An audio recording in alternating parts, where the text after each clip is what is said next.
policy lessons from South Korea's development. Building and strengthening the innovation system with Chung. Hello, my name is Sungchul, professor at the University of Science and Technology, Korea. It is my pleasure to share with you today the Korean experiences in building and strengthening R&D and innovation capability. What stimulated and facilitated Korean industries to engage so actively in R&D and innovation? What has been the role of government in the process? And to what extent has technological innovation contributed to economic development? I'd like to discuss these issues with a view to drawing some lessons from the Korean experiences. When Korea launched the first 5-year economic development plan in 1962, it was nothing more than a barren land as far as science and technology was concerned. Lacking in technological capability, Korea had to rely almost totally on foreign sources for technology. So Korea's technology strategy in the 60s and 70s was geared to promoting inward transfer of technologies from foreign sources. While promoting technological learning for industrialization, the government also made tremendous efforts to build a base for science and technology development during this period. The government laid a foundation for R&D by creating the Korea Institute of Science and Technology in 1966, which was the first R&D institute in Korea in a strict sense. In an effort to reform the graduate education in science and engineering, the government established the Korea Advanced Institute of Science, which brought the U.S. graduate education system to Korea. In addition, various government R&D institutes were also established in the 1970s to assist industries in absorbing and assimilating technologies brought from foreign sources. In the early stages of development, these institutions made two important contributions. First, they helped industries to acquire new technologies, and second, they helped build indigenous R&D capability by repatriating many established engineers from foreign countries. As industrial development continued into the 1980s, the technological requirements of Korean industries became more complex and sophisticated, making it increasingly difficult for Korea to acquire technologies through informal channels. The government responded to the changes in technology environment by shifting the policy from promoting technological learning to promoting domestic R&D. The government launched the National R&D Program in 1982 and took various policy measures to promote and facilitate private R&D activities. First, the government introduced policy incentives that provide private firms with tax exemptions or tax breaks for investment in R&D and human resource development. Second, a procurement program was introduced in 1981 to promote demand for new technology product developed by small and medium enterprises. This was followed by many other support programs, such as technical and legal consultancy services, technology information services, technology trade and transfer, and so on and so forth. Third, in the same year, the government created the Korea Technology Development Corporation, which is a bank specializing in technology financing in order to facilitate the development and commercialization of technology. The government also established a loan guarantee institution called Korea Technology Finance Corporation in 1989, whose major function is to help small and medium enterprises to obtain loans for development or commercialization of technology. The financial system for technology development in Korea was almost completed with the opening of KOSDAQ in 1996, which is a technology stock market. Private industries responded to changes in policy by investing heavily in R&D. The number of industrial R&D centers increased rapidly from only 129 in 1984 to over 17,000 around the year 2010. Consequently, the relationship between technology importation and R&D changed.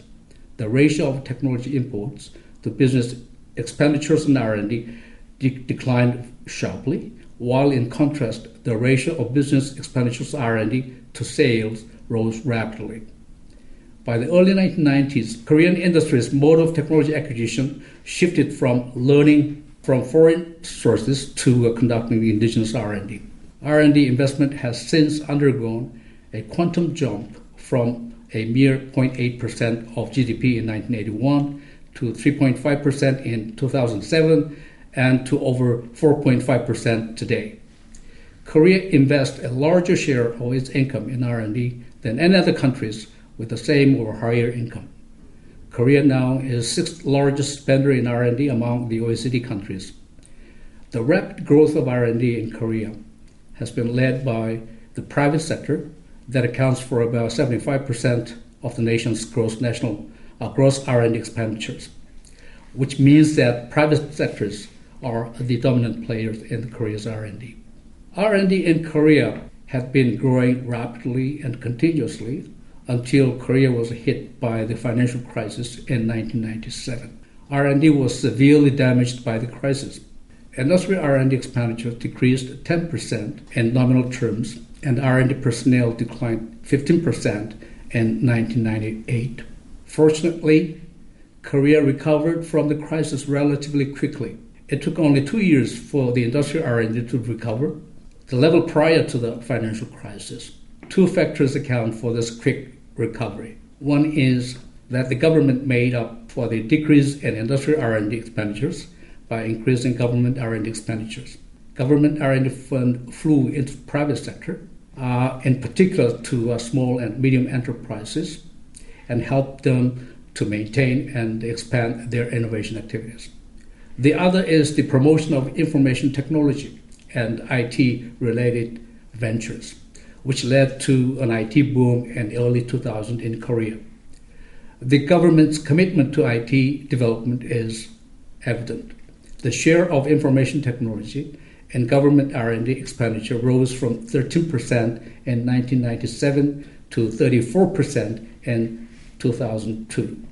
Such IT-focused policy fueled innovation in the IT sector, which then spurred innovation activities in other sectors too.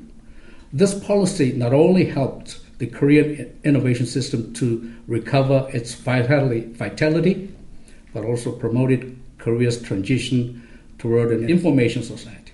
The financial crisis brought about an important change in innovation system in Korea. As firms, in particular large enterprises, downsized their in-house R&D activities, many of the research scientists and engineers who were let go established small-scale, technology-based startup companies. The number of industrial R&D centers increased despite the reduction in R&D expenditures in private sector. As a result, the role of SMEs in R&D and innovation became more important than it had been before the crisis. As we have discussed, it took only 30 years for Korea to emerge as a major investor in R&D. What made this possible?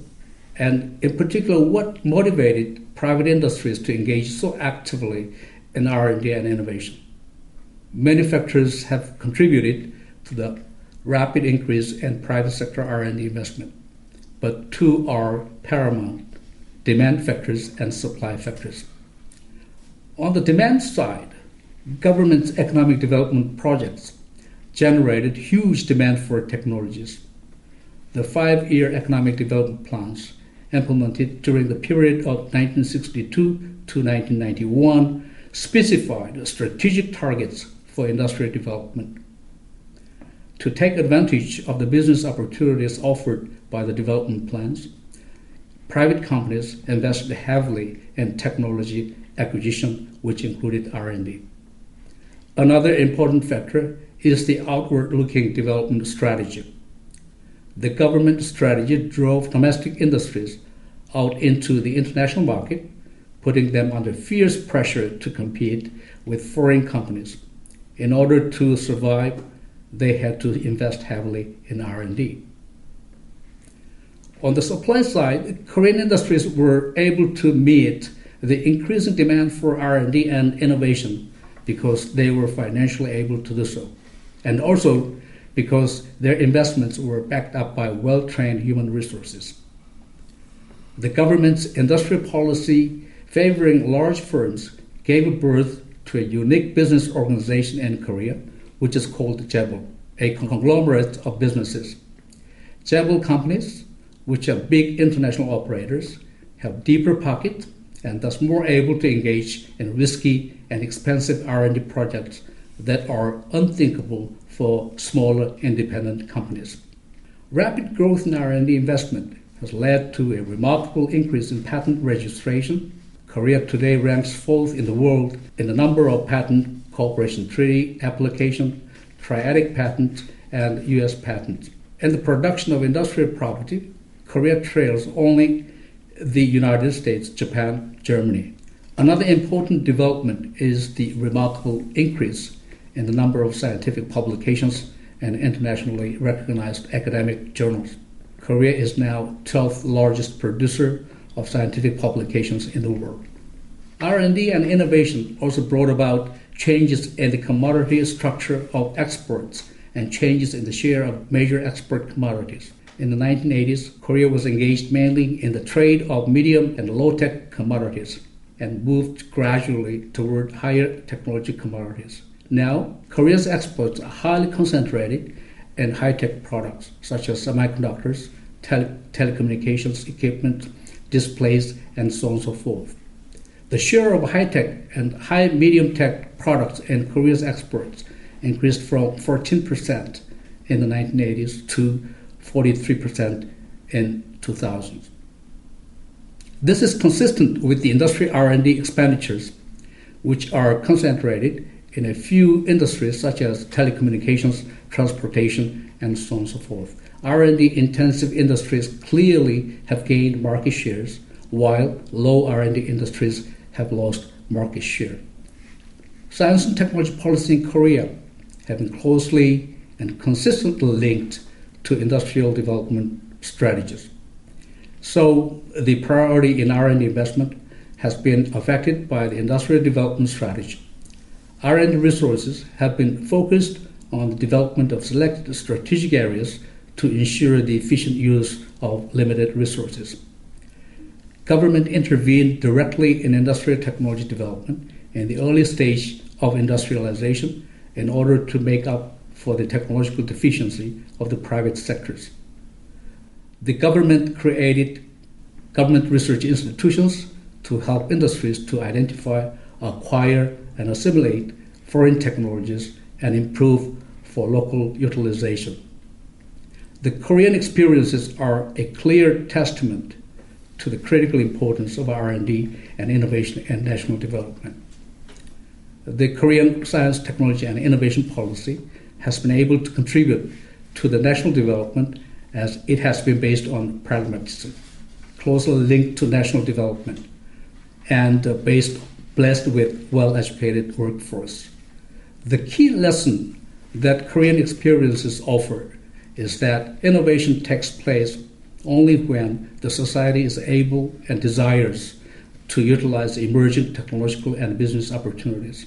The key is the capability to take advantage of the opportunities, and that is learning capacity. Can the Korean practices be transplanted in other countries? I think yes, if they are correctly contextualized. Thank you very much.